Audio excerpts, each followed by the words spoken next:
Ladies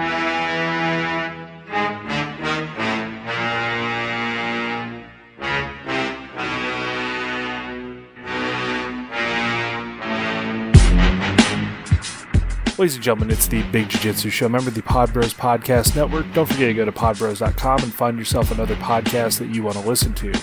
And don't forget to check out our sponsors, Trap and Roll Soap Company, as well as Tape Armor and Rolls Gear. And you can find some of our old episodes at bjjshow.com. I'm Rob, and our recent move to a new podcast host has kind of lost some of our old episodes, but thankfully I've backed those up. So what we're going to start doing is once a week, I will drop not only a regular episode, but an archived episode. This week, we did with Ben Westrich, who's a black belt out of Colorado, member of the BJJ Globetrotters.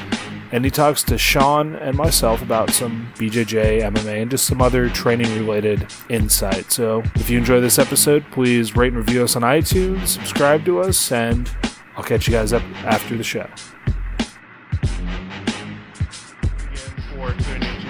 Jiu-Jitsu podcast. I'm Rob, the Lord Humongous. I'm Shawn, the Duke Humongous. And today we have a very special guest on our podcast today. We have Ben Westrich. Shawn, how about you give us a little introduction to Ben, since you know him. Why don't you tell us a little bit about Ben? I know him through Rico. So we had Rico on the podcast a couple weeks ago, and I'm just friends by proxy with Ben, and I know Rico said a lot of good things.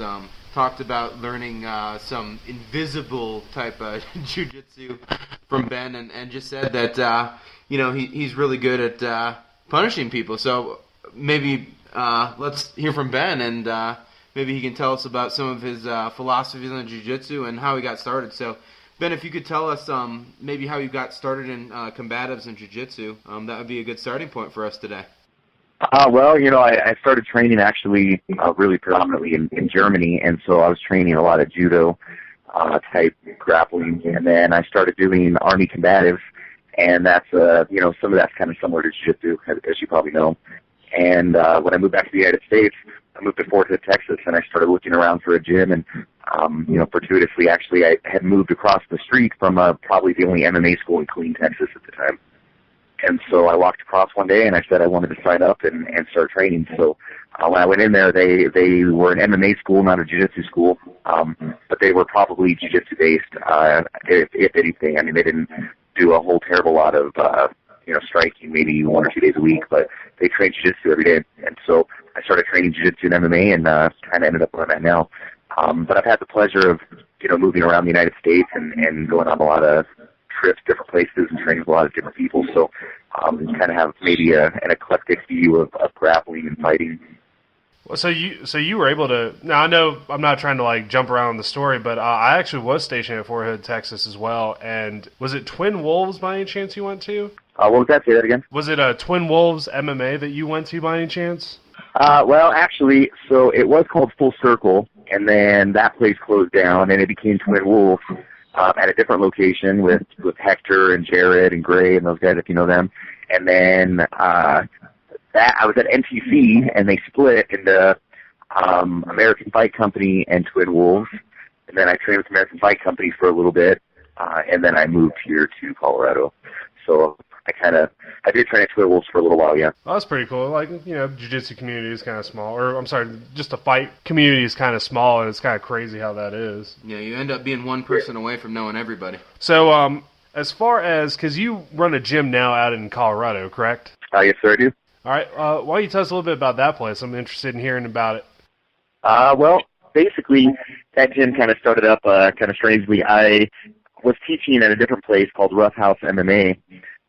And I just, I liked it, but it wasn't really what I really wanted as far as teaching, and it wasn't really what I wanted as far as, they were really great people. It just didn't really fit me personally. And so I was talking to some of my friends, and they were like, hey, you should open up a gym, you should start coaching, at your own place, so on and so forth.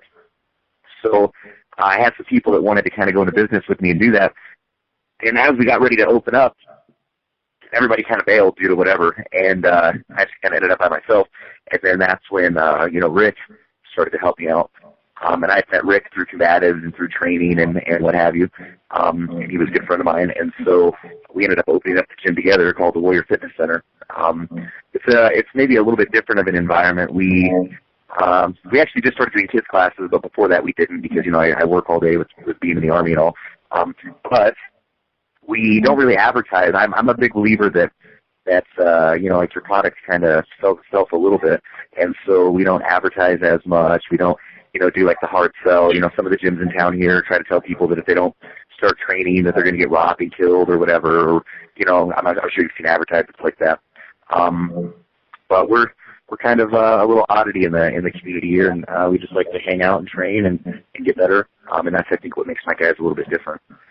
I think like one of the big differences with us and some other gyms is that while a lot of gyms are open to make money off you, strangely, businesses want to do that, and so if some sort of scheme to make money, they how they advertise to you and what they target, they have specific demographics. And when I was talking to one of my friends who's a good business guy, he owns some fitness gyms, he has invested in some martial arts schools, he kind of went over how to make money, and a lot of it comes down to selling certain merchandise to you, the demographic they target, getting people to sign long-term contracts. That was kind of something that I couldn't really get behind ethically, personally, because to me, doing jiu-jitsu and training and training MMA and stuff has really improved my life, and to make that cost prohibitive to most people in order for me to financially benefit seems probably like maybe a bad solution to the problem. And so when we opened up, we agreed to not do that. And we just made it more about training and more about getting better, and I think that's been reflected in our students quite a bit. Yeah, that's awesome. So what does your schedule look like? You said you had a background in judo. What does it look like as far as your training if a guy, you want him to be he wants to be an MMA fighter, as far as judo, no-gi, and gi jiu-jitsu training and maybe striking? Well, we do striking 3 days a week. We do gi 3 days a week and no-gi 3 days a week. We blend wrestling and judo in with all of our classes. I mean, even like our Muay Thai class, we use a lot of, trips, throws from judo for a lot of the clinch work. Our Muay Thai instructor trains judo, jiu-jitsu, wrestling and stuff. So he has a firmer grasp, I believe, of maybe parts of the game that some other people try to avoid. We use the gi and no-gi jiu-jitsu. For us, I wouldn't say that we're like a point-based school. I mean, we do compete and do IBJJF tournaments and what have you, but I don't think anybody there really trains for that. We have more the training methodology that if you train to be better, if you train to be good, then everything else takes care of that. And so as opposed to training for an IBJJF tournament, we train to be better at jiu-jitsu. As opposed to training for specifically an MMA fight and trying to game the rules, we train better at being technical and all the styles involved and all the different aspects of the game. And then everything kind of takes care of itself in the end. Being gamey, I think, is only super relevant at the highest levels. Like if you're getting ready for, the IBJJF black belt division or something, it'd be a good idea to start gaming the points a little bit. But a lot of our guys cross-train everything. Even our guys that just do jiu-jitsu, they still do some of the striking and what have you. And all of them train takedowns. And so our jiu-jitsu is more based on something that could be useful at all times and applicable in all situations. I would hate for somebody to train with me for years and then get in a real fight and, get beat up.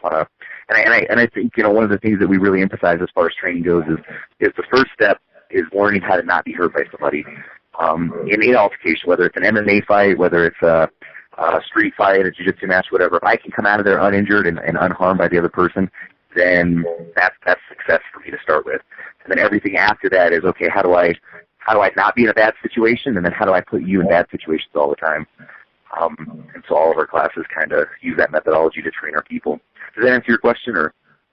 Yeah, absolutely. So kind of like that sounds to me like the founding principles of jiu-jitsu, going back to that, where we see a lot of schools now just training for sport jiu-jitsu and tournaments and medals and stuff like that. Am I right in that assumption? Yeah, exactly. And actually, I ended up in this debate on the internet the other day, which is probably always a mistake, but it was about the submission-only tournaments and whether or not that's really the spirit of jiu-jitsu. And maybe I misunderstand what jiu-jitsu is, because I very much so disagree with the idea of training submission-only. And the reason why is because, to me, the point system makes sense. somewhat. I mean, there's a little bit of gaminess in the rules, but if you're on top and you're passing the guard, you're getting good positions, mount, rear mount, regardless of who wins by submission, if this was a real-life fight, those positions would be places I would be more likely to finish the fight, which is why I get more points per mount than I get for just a takedown and I end up in your guard or what have you. And so the underlying principle is that if I'm advancing position in a real fight, you're losing tools and I'm gaining tools. By emphasizing submission only, you kind of detract away from that and end up emphasizing a game where it's much more slower paced. It's not as based on defending positions where you can get hit from or injured in other manners or whatever the case is. So and I think that having students that understand kind of the reality of the situation when it comes to actually training is really, really, really important.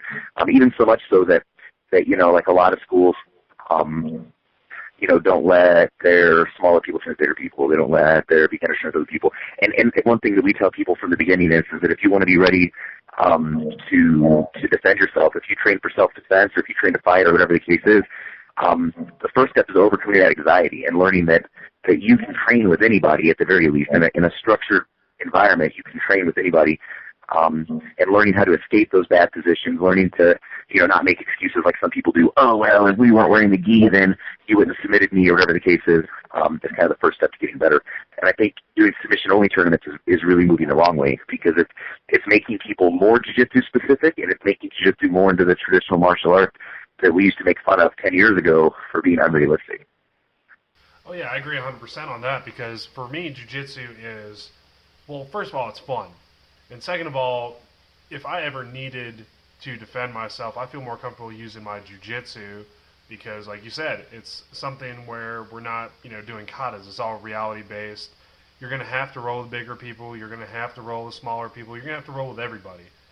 And it gives that dynamic of, hey, I'm not going to get attacked by a midget or, the guy's going to come up and ask me, how much do you weigh? Be like, oh, I'm, 250. And he's like, well, you're too big for me, so I'm not going to attack you. Or the opposite, like, big guy goes up to a female and says, hey, are you about 180? Because that's my weight class. So you have to roll with everybody. Yeah, I actually am thinking about that, and I don't do no-gi nearly as often as I should, mainly because I'm always hurt afterwards for some reason. But it was weird.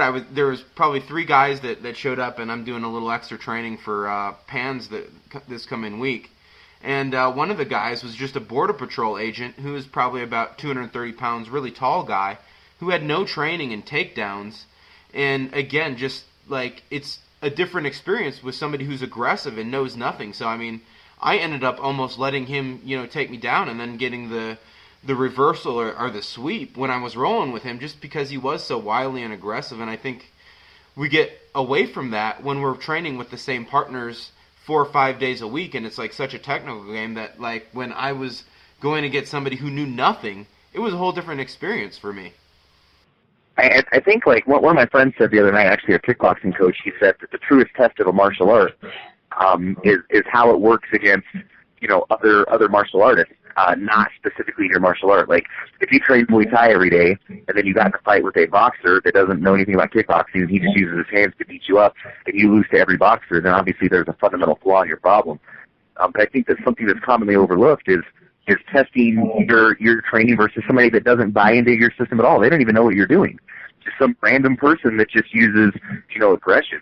And if your technique can't overcome that, then there might be a fundamental training flaw either in your training system and your personal training, whatever the case is. And that is, I think a lot of that, this is just my personal opinion, but I think a lot of that comes down to like you said, like training tempo. When you're used to people that do certain things, like I do step 1, you do step 2, and that's kind of the system that we've both agreed. And then also training tempo, whereas people, yesterday I was at a seminar and I went to go roll with this guy, and he was a bigger guy. I would say he was very strong. He was pretty show strong actually, and the whole time he was grappling with me from the time he started until the end of the 5-minute round, he was grappling like it was the Pan Ams or the World Championships or something. And at first I was like kind of taken aback by that. He wasn't very technical, but I mean, man, he was so strong. He was very hard to deal with. And then I just kind of willed on him and then submitted him. But like at first I was kind of like, I don't know, like I said, I kind of blown away. I was like, oh my God, this guy, like, he's so aggressive and strong. And it took a minute to calm that anxiety down and actually get back into, using my technique and my fundamentals the way I know I could to catch him. And that's not the way most people train at the gym. You wouldn't have a lot of training partners if every day you just came in and went as hard as you possibly could with everybody. That's very true. Because injuries happen, and people slip, get hurt, and then also just the wear and tear on you. Not a lot of people want to come in and do jiu-jitsu and get beat up every day.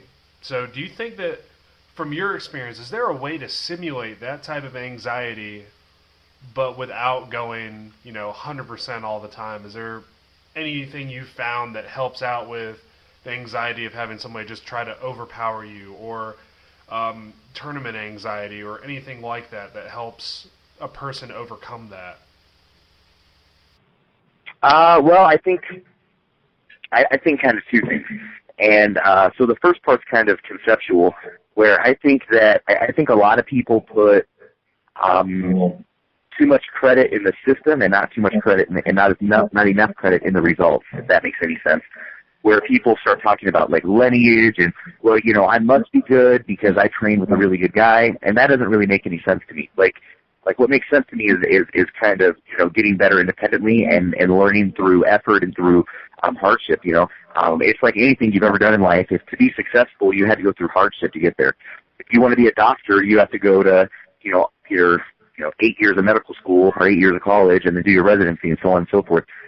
If you wanted to do anything, if you wanted to open up a business, you have to take the risk of the initial money and time investment, and then risk failing and go through that struggle there, mentally and financially. It's just like jiu-jitsu. In order to get better and in order to overcome that anxiety, you have to put yourself in places that may not be absolutely normal for your training. And I think the easiest way to do that safely is by situational drills. Start off in a single leg, start off in certain positions, start off in side control. You just do like that, the mentality of, okay, if we start in side control and I get mount or rear mount, or if I get a submission, I win. If you can get back to your feet or you can get back to guard, you win. And so we train one specific position, and you learn how to attack and defend that position. And so what ends up happening is I noticed that before I would get a lot of guys that were saying like, well, I'm not very good at side control escapes, but once you mount me, I'm real good at escaping mount. And so they would give up the next position in order to get something. And that kind of mentality sometimes would make you lose. But I've had maybe the luck of training with a lot of high-level wrestlers, a lot of high-level judo people at the Olympic Training Center here in Colorado Springs. And one of the things I've noticed about them is they don't ever give stuff up. They don't give up takedowns. They don't give up grip position. It's be first all the time. You're the one initiating. And by starting in these bad positions, you kind of learn that the measure of success isn't who wins the round in the end. It's who wins that one position, who wins that one fight. And in the end, every one of those single victories in a match, whether it's getting the grip first, passing the guard first, getting the takedown, whatever it is, if you win each one of those, you will win the match in the end. And I think that putting people in those positions that they don't normally train or that they try to avoid and make them try to win from there decreases their anxiety when it actually matters, when they get put in that position by somebody that is good, where they can't make them uncomfortable there. Yeah, I'm actually kind of glad you said that. I mean, I find it in my style, at least starting from stand-up, I am always the aggressor. It seems like even against and Rob will tell you, I'm the guy that's always shooting, and sometimes it gets me in a bad shape with some of the higher level guys, but I always want to have the initiative, to kind of use a army term, and I don't want to give anything up and work from a bad position. So when you were rolling with that guy yesterday or whatever, the real strong guy, what is your strategy going into either a rolling session or a fight like that of somebody that is maybe bigger and stronger? Do you still play top game, or do you trust in your guard game to get the sweep and move to a submission, or let the guy wear down because of cardio? Well, one of my friends, his name's Dustin Deans, he's a very good jiu-jitsu guy. I've met him a few times.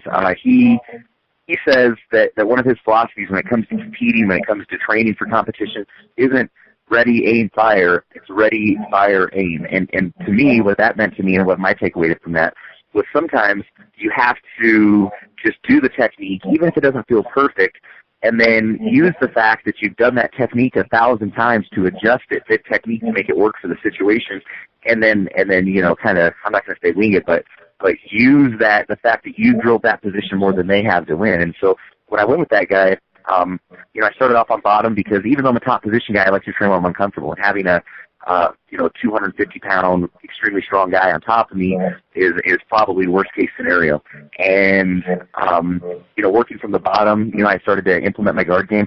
And at first, due to how strong he was, I was like, oh, man, I better be real conservative and not go for stuff because if I do, he's going to pass my guard if I mess up. And then I started thinking, like every move I make, when it forces him to move to counter it, he's going to get further and further into a game of movement and technique and more away from his strength.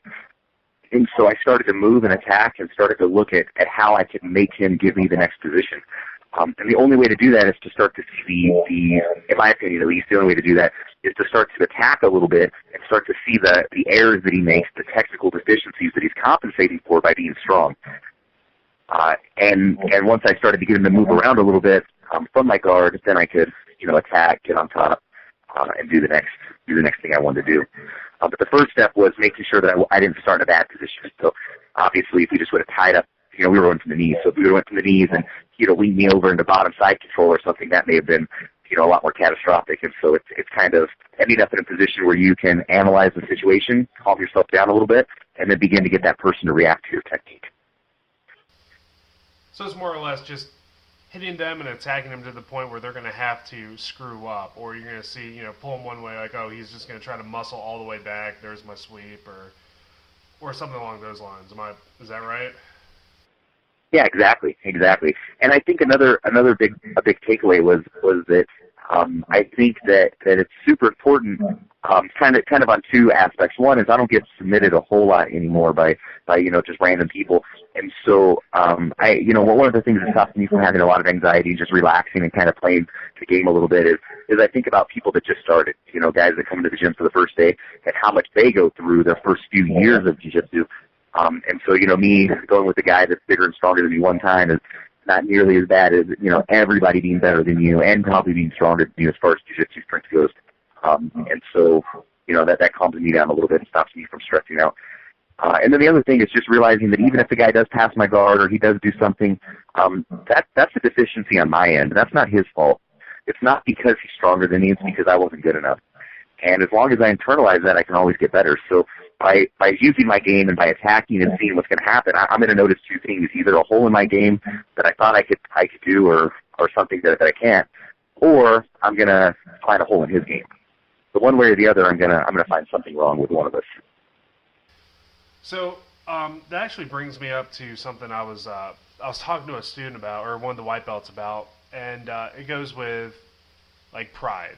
Pride as far as rolling with people who are better than you, or rolling with people that, aren't supposed to be better than you, but still get something on you. Like, I was telling that person, they were kind of upset because, I've been a white belt for like a year or two, and then this new guy came in and passed my guard. And I was like, dude, it happens because we have to practice over it, right? And what's your feelings as far as, somebody taking... like they've been doing jiu-jitsu for a little bit, then you've got like a lower guy that comes in and then either breaks their guard, passes their guard, and then they kind of not feel like, jiu-jitsu sucks. It's just more of like they're disappointed on their end. You got any advice for that type of student? Well, I think I also have two pieces of advice. The first one is that when you first, especially in the beginning, when you first start to learn technique, and by the beginning, I mean, I'm still in the beginning. Every day I try new techniques, I try new stuff, and I'm just at the beginning of figuring those out. And so when you're first trying something out, when you're first learning something, and especially if your first year or two of jiu-jitsu, I feel you're probably super new to everything. That's where you undergo maybe this weird learning curve, where at first, just by being maybe a strong, athletic, aggressive individual, you have some sort of innate ability to do things to other people. Like if we put two random people in a fight, one person's going to win, or I guess they could both lose if they both get injured. But in the end, athleticism does play a role. And so as you start to learn technique, you deviate away from what your brain naturally wants to do, and you have to reprogram that timing and that effort and that kinetic chain and that kinesthetic awareness of your body to become jiu-jitsu oriented and to become oriented to that position. And so when that happens, you're going to have a tapering off of your ability to apply certain techniques. And so when you have somebody that just, let's say, holds onto the guard for 6 minutes and they just don't let go, you might not be able to pass their guard right away. But then again, they're never going to do anything to you. And so, if a strong guy just holds onto the guard for 6 minutes, and that's how he practices, and it's his first 2 weeks of practice, and he goes with somebody that's been practicing 6 or 7 months, that guy practicing 6 or 7 months with his natural ability may not be able to pass that guy's guard. But it's the guy just holding on really getting better.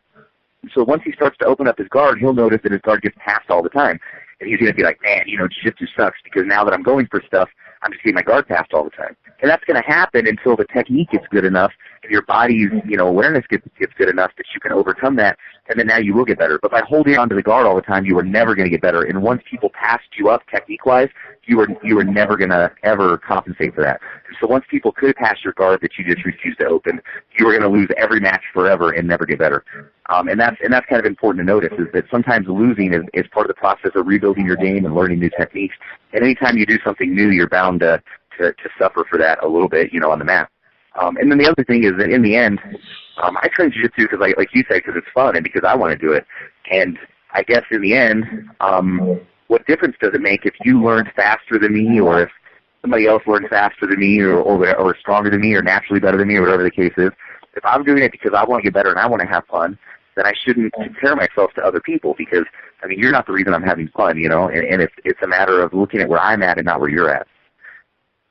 Yeah, it's a personal journey, and that's something that I do like and appreciate about jiu-jitsu.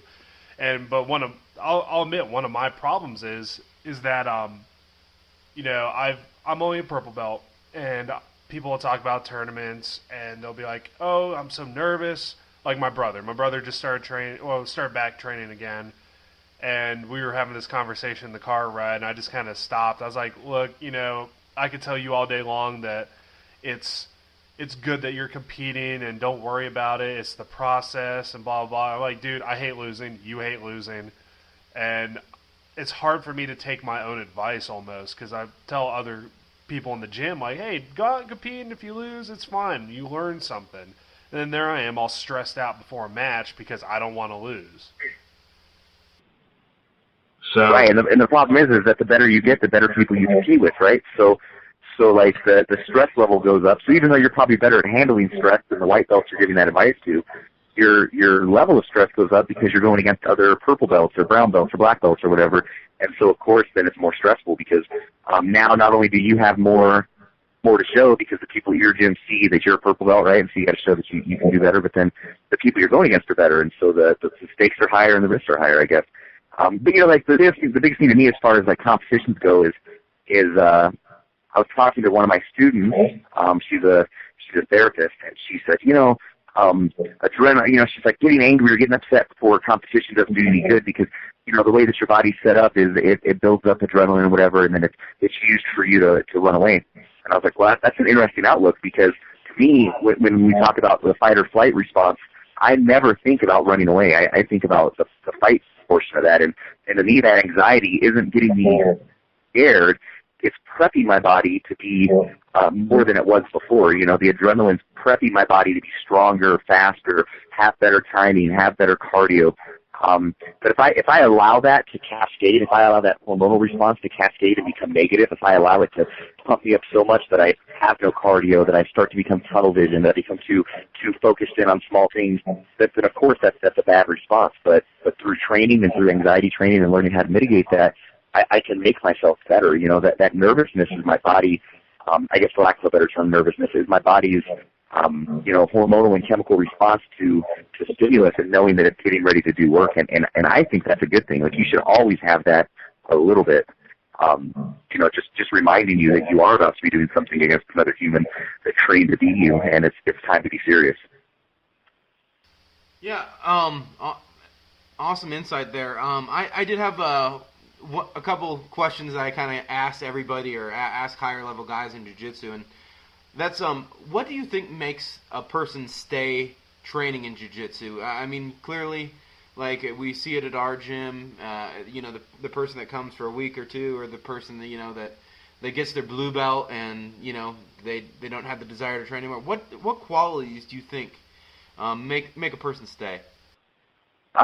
Well, I mean, I guess the same question could be said of what makes people climb Mount Everest, and it's because it's the biggest, it's one of the hardest mountains to climb, and it's the same with jiu-jitsu. The reason why I think a lot of people stay is because they're the kind of people that define themselves by what they can overcome. They want to see right now, today, how far they can push themselves, and I would consider myself that kind of person. I don't want to be the kind of person that backs away from a challenge, and I don't want to do something and be like, oh, this is hard. So, a week later I'm sore and I'm going to quit.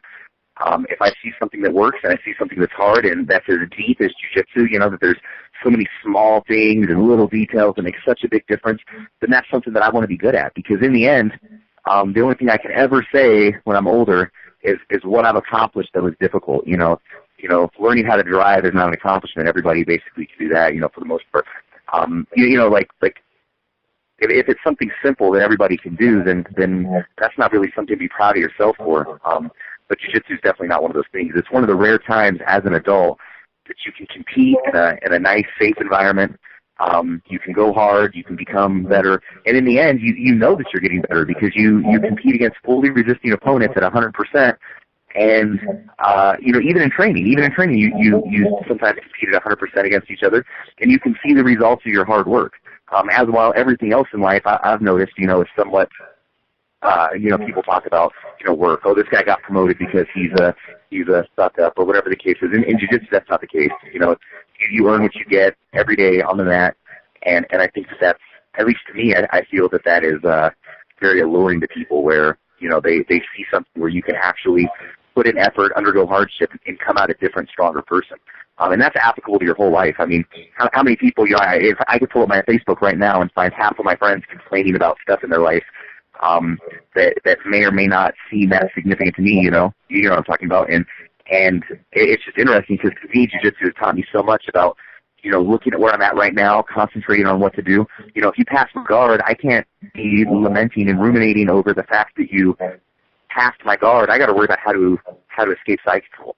I got to worry about right now. What can I do to change the situation now? And I think that mentality and that forcing your mind to be in the moment and initiate and execute and become positive is what keeps people around. It's just a challenge with it.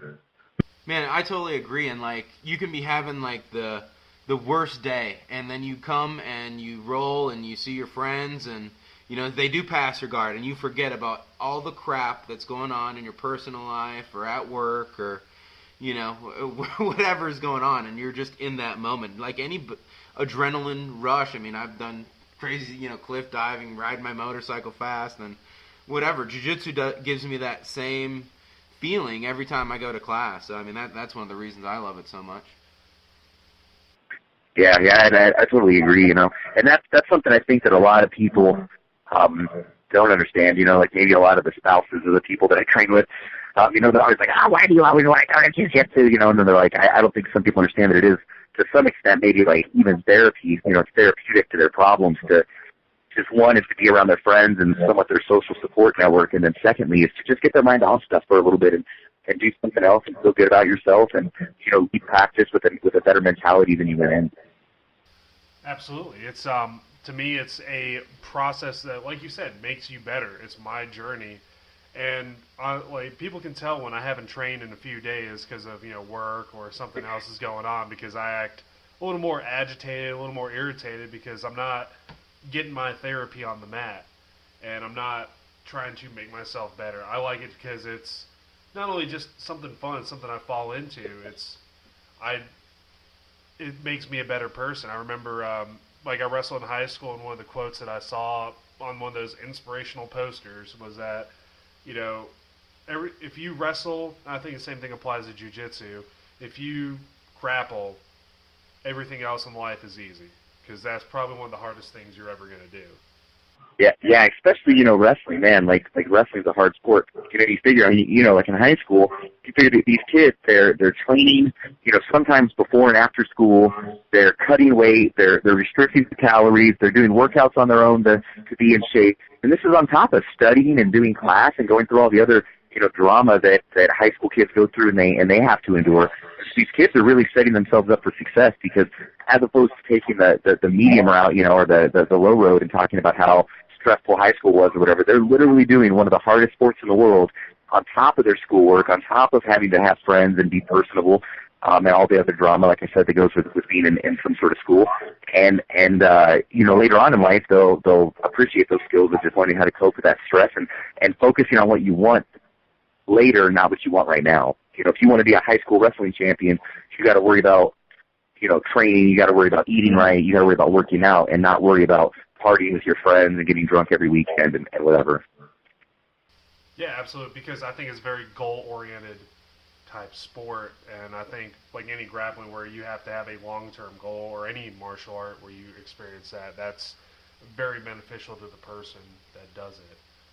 And so we got to wrap it up, unfortunately, Ben, because I'm really enjoying listening to your philosophy and your viewpoint on Brazilian Jiu-Jitsu. It's really opening my eyes to a lot of things, especially, since we're about mid-rank right now, Shawn and I, to get into the cool stuff of being a black belt. So seeing your perspective is really hopefully helping our listeners out as well, but it's really helping me out. I don't know about you, Shawn. Yeah, I of all the podcasts we've done so far, I think this is the one where we've been head nodding and making eye contact and, getting yeah, he's exactly right. Like my brain exploded over just like some of the things I've heard today. So thank you, Ben. We really do appreciate it.